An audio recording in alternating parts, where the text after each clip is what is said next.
will be learning about our second nutrient, that is proteins. So here we have proteins. So what are proteins?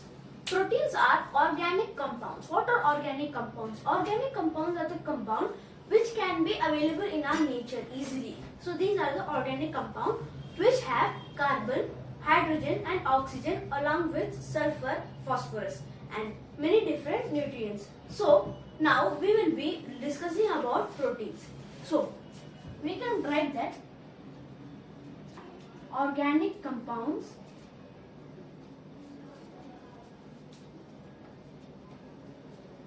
containing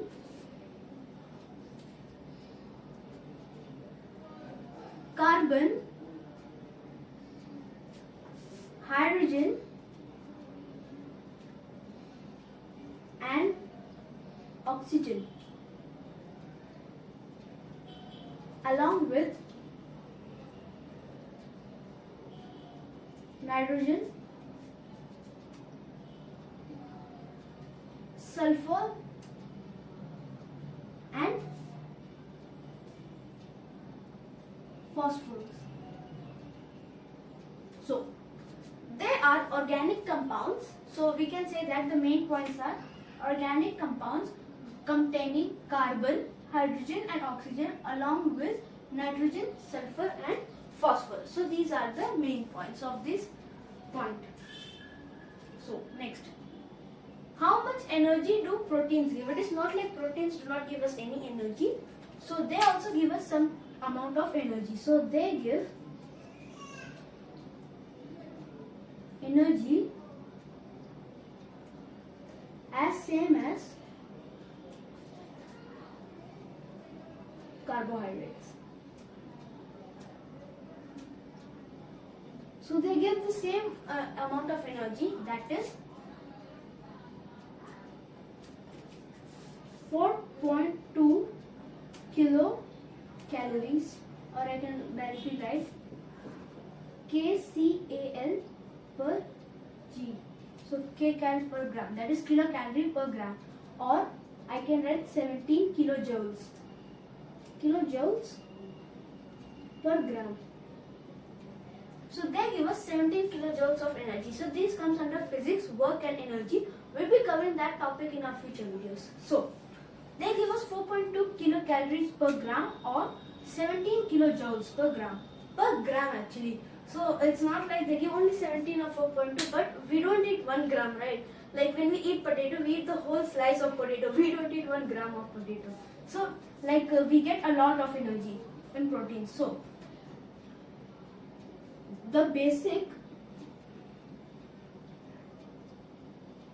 building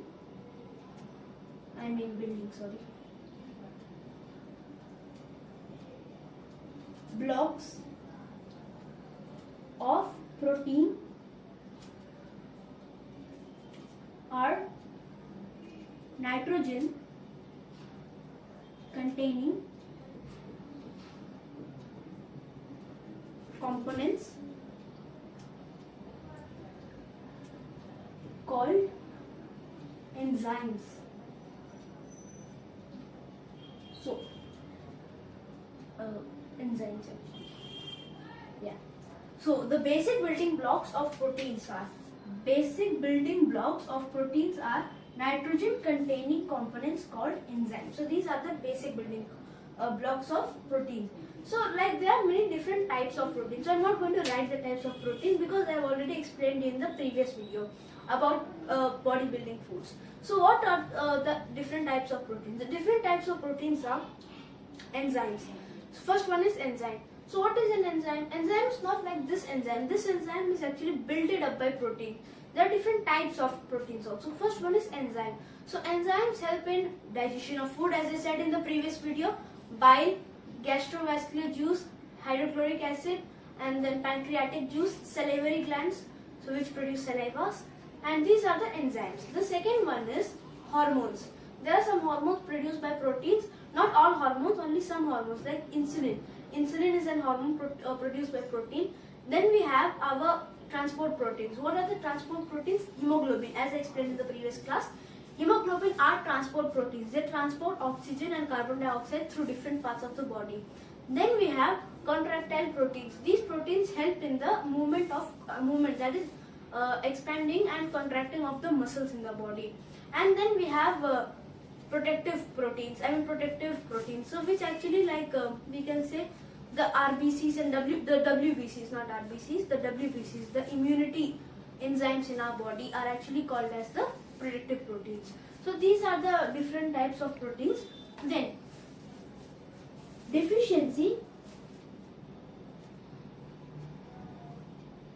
of protein at early age can cause physical and mental retardation. So they can cause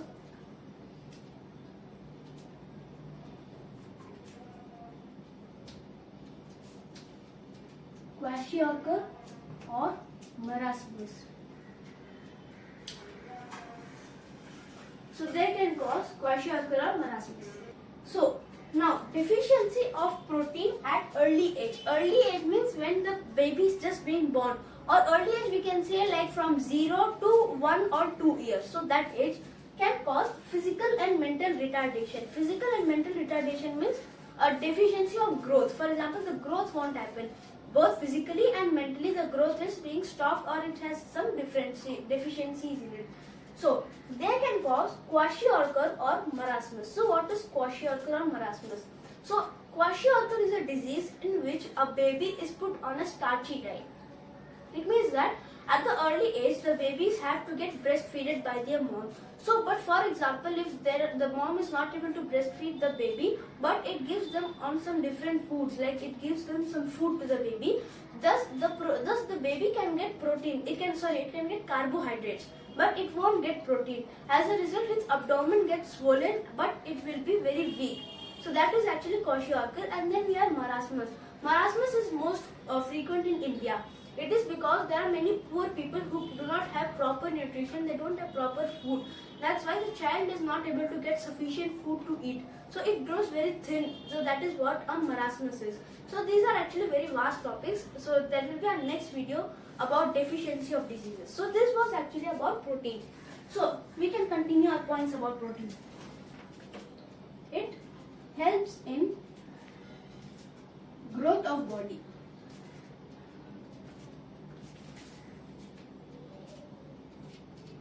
Building and repairing tissues and much more. So what is much more? Much more over here is actually it helps in the production of red blood cells, because it helps the bones to grow, and it helps the bones to grow. So when it helps the bones to grow, you might know that there is bone marrow inside of bone which produces red blood cell. So indirectly proteins is only helping the body to grow. So it also helps in division of cell. If the cells are dividing, then the body should also grow to have the cells. So this is what proteins is. Let us have a quick recap. They are organic compounds containing carbon, hydrogen and oxygen along with nitrogen, sulfur and phosphorus. They give energy as same as carbohydrate, that is 4.2 kilocalorie per gram or 17 kilojoules per gram. The basic building blocks of protein are nitrogen containing components called enzymes. Deficiency of protein at early age can cause physical and mental retardation, that is, they can cause kwashiorkor or marasmus. It helps in growth of body, building and repairing tissues, and growth of the bones and repairing the cells. So this was what about protein. Now let us move on to the next topic, that is fats. Let us see. Okay friends, so now we will be learning about the next type of nutrient, which is fats. So here we have fats. What are fats? So let me just directly write down. They contain carbon, hydrogen and oxygen. So why am I always writing the contain carbon, hydrogen and oxygen, and in proteins with sulfur, phosphorus and nitrogen? It is because that you should know that what are the elements present inside each and every food. So they contain carbon, hydrogen and oxygen, but with less amount of oxygen.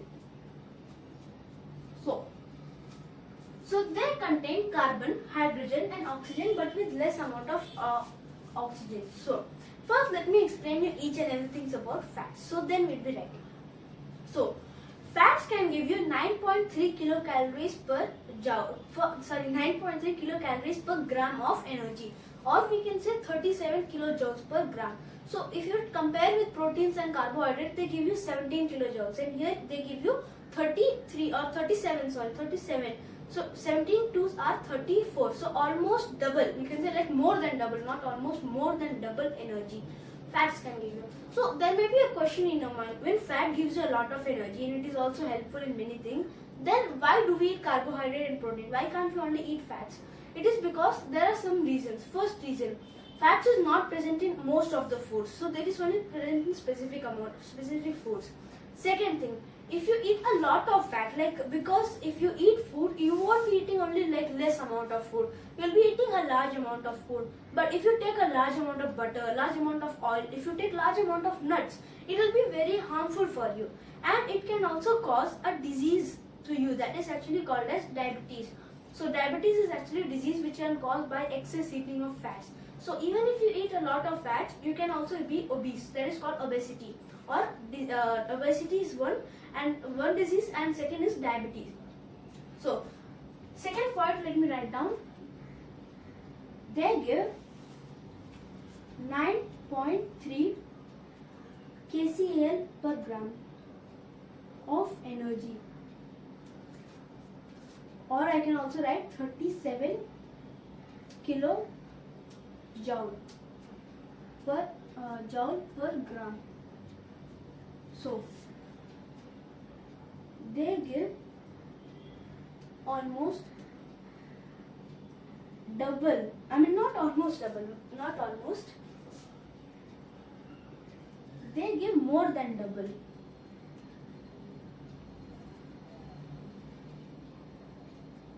They give more than double the energy than carbohydrate and protein.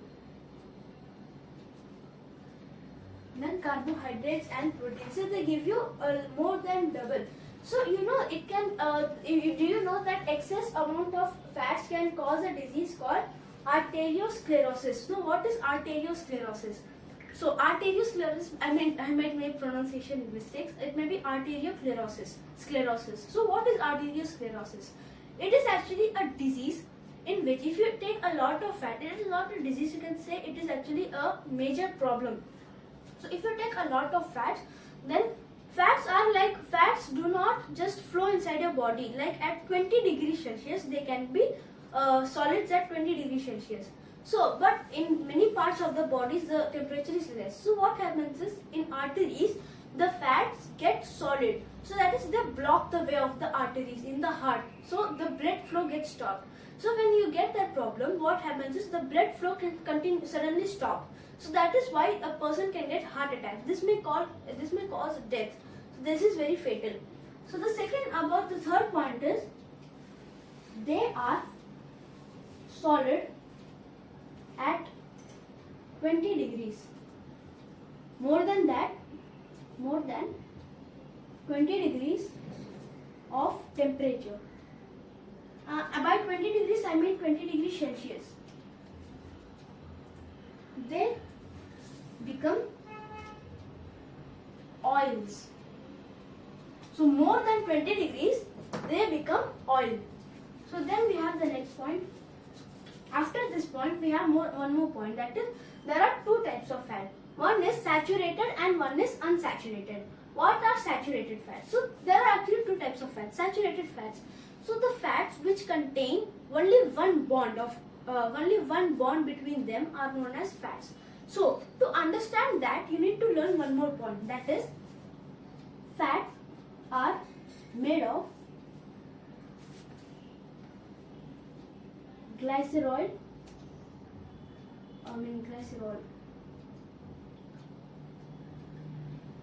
and fatty acids.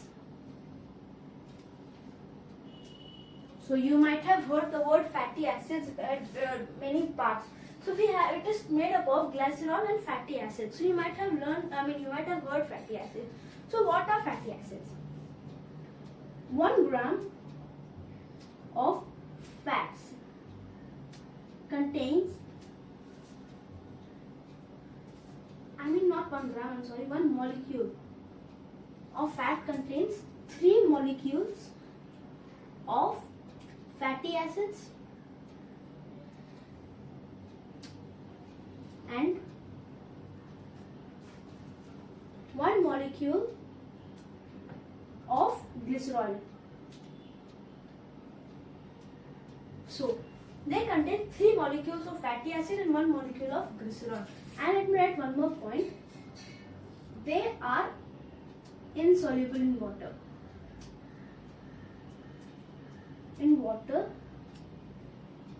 And greasy to touch. So I'll explain you. So they are insoluble in water. For example, what is the meaning of insoluble in water? So let me draw a figure actually over here. It's a small figure. So for example, this is a beaker and this blue thing is water.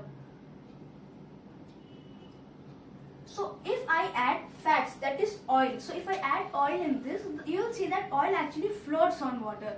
It won't sink inside the water. So that's what it is called. They are insoluble in water. And they are greasy to touch. Greasy to touch means if you touch them one time, you will feel like it will be like greasy, it will be sticky actually. So yeah, it will be actually sticky to touch.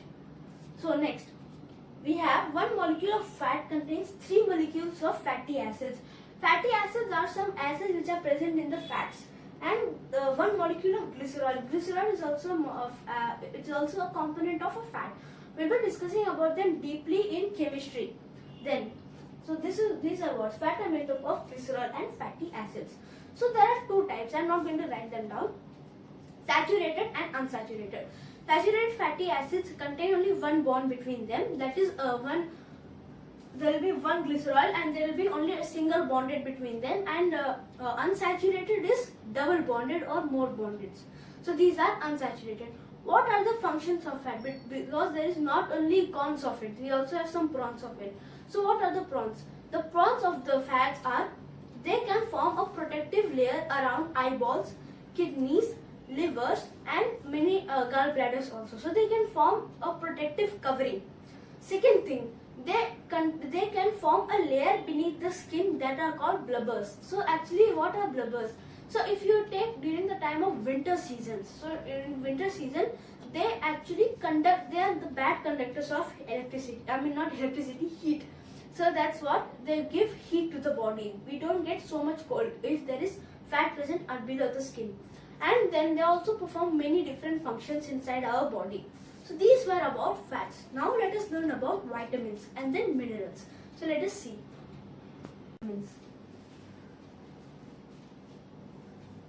Vitamins. So what are vitamins? So first let us start with the discovery of vitamins. So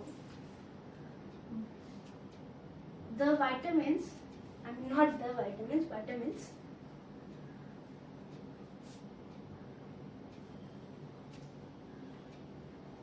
was discovered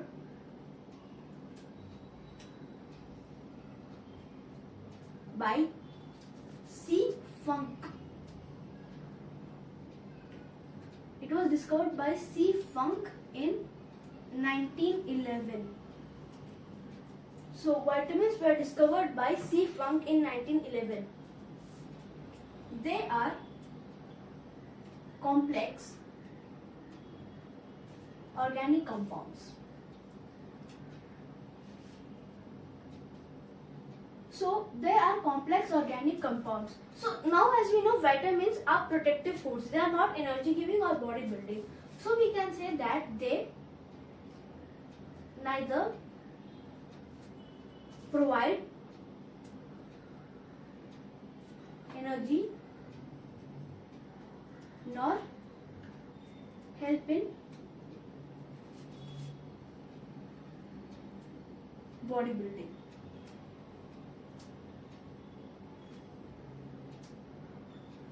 So they neither provide energy nor help in bodybuilding. But what are they used? They are actually used to extract energy from carbohydrates. So they are they help in extracting energy from carbohydrates.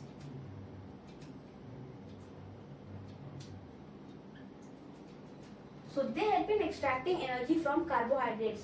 So there are two types of vitamins. There are two types. One type is fat soluble and one is water soluble. So let me write water soluble. And the second is fat soluble. So in water soluble we have vitamin B complex. Now what is B complex? B complex means vitamin B is not just a single, it is like vitamin B, B1, B2, B3, B10, B12. So that's why we can say it is vitamin B complex and vitamin C. Now for fat soluble we have vitamin A, D, E and K. So to remember this you can have the word headache. So you know headache and headache, so you can already say that vitamin A, vitamin D, vitamin E and vitamin K. So these are fat soluble. So now let me draw a table. So I'll draw a table with the name and its scientific name and the sources. So let us start. So what is it? Various vitamins and their sources. So first one we have vitamin A, that is retinol. Vitamin A, retinol. Now as the name suggests, retinol, it must be with retina and retina is present in the eyes. So we can say that vitamin A is helpful for development of eyes. So we have green leafy vegetables, carrot, fish and liver oil. So green leafy vegetables, carrots, fish cannot be eaten by vegetarians and liver oil also. Then we have vitamin B1, thiamine. Thiamine is its scientific name. So that can be obtained by drinking milk, eating seafood, eating soya bean, yeast, etc. Then we have vitamin B2, that is riboflavin. So it can be obtained by drinking milk, eating egg, meat, green leafy vegetables, bean, peas, etc. Then vitamin B3, niacin. You can get that by eating eating meat, fish, yeast, potato, tomato, green leafy vegetable, groundnut, etc. Then we can talk about vitamin B10, that is folic acid. What is folic acid? Folic acid is actually an acid which is present inside our body in the form of vitamin B10. So that is green leafy vegetables, sprouted pulses, etc. So vitamin B12, cyanocobalamin. So cyanocobalamin is the scientific name. So we get that from meat, liver, fish, egg, etc. Vegetarians can face problem because these things are only actually only non-vegetarian. But milk is also a source. If you want, you can drink milk. You'll get vitamin B12. Because these things, vegetarians may have some problem in vitamin B12, so they may get that deficiency. Then vitamin C, ascorbic acid. We get it from citric fruits. Citric fruits like orange, lemon, and mosambi. And then we have tomato, amla, guava, etc. Guava is must. Guava is the best fruit for citrus. Then we have vitamin D, that is calciferol or sunshine vitamin. Why is it sunshine? Because it can also be obtained by the sun. So here we have milk, fish, cod liver oil, eggs, sunlight.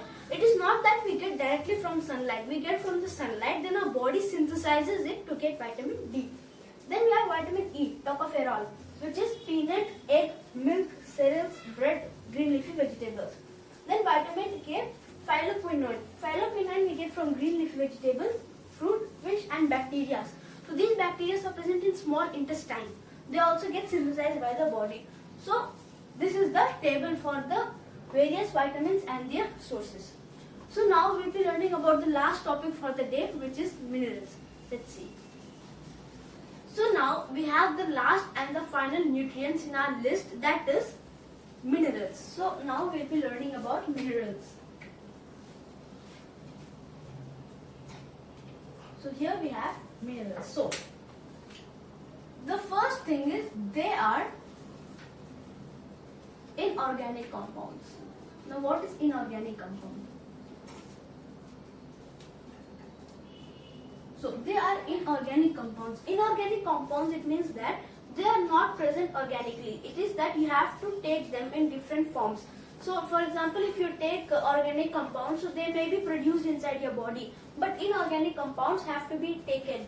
That is what the first thing is. Second thing is they are required in minute quantities.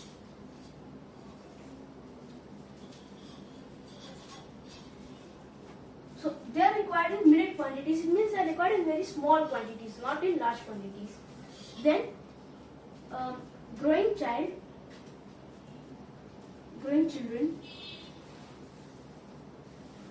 or pregnant women or lactating mothers require more minerals.